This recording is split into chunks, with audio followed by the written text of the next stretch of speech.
पीक रखवालीसाठी गेलेल्या शेतकऱ्याची हत्या. अमरावती. शेतात पिकाची रखवाली करायला गेलेल्या आदिवासी शेतकऱ्याची निर्घृण हत्या करण्यात आल्याची खळबळजनक घटना समोर आली आहे.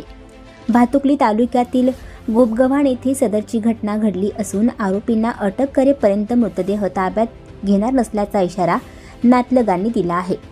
अमरावती जिल्ह्यातील भातुकली तालुक्यातील गोपगव्हाण शेतशिवारात ही घटना घडली आहे.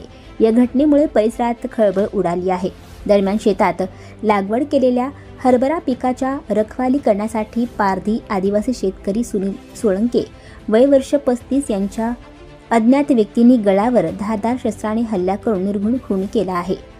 सुनील सोळंके हे रात्री शेतात हरभरा पिकाची राखण करण्यासाठी गेले होते. मात्र सकाळी शेतकरी व शेतमजूर शेतात गेले असताना त्यांना सुनील सोळंके हे रक्तबंबाळ अवस्थेत आढळून आल्यानंतर ही घटना उघडकीस आली. या घटनेबाबत पोलिसांना माहिती देण्यात आली. यानंतर माहिती मिळताच खोलापुरी गेट पोलीस घटनास्थळी दाखल झाले. तपासासाठी फॉरेन्सिक पथकही घटनास्थळी दाखल झाले आहे. दरम्यान धारदार हत्याराचा वापर झाल्याने ही हत्या अत्यंत निर्दयी पद्धतीने झाल्याचे स्पष्ट होते. मृतकाची पत्नी पंचायत सदस्य असून या घटनेमुळे गावात खळबळ उडाली आहे. सदरच्या घटनेनंतर नातेवाईक संतप्त होत आक्रमक झाले आहेत. आरोपींना अटक करेपर्यंत मृतदेह ताब्यात घेणार नाही अशी भूमिका नातेवाईकांनी घेतली आहे. तसेच जिल्हा रुग्णालयाबाहेर मोठ्या संख्येने नातेवाईक व गावकरी जमले आहेत. आणखी नवनवीन व्हिडिओ पाहण्यासाठी आताच आमच्या स्टार TV 9 चॅनलला सबस्क्राईब करा, लाईक करा, शेअर करा. Bureau report, star TV 9 Amravati.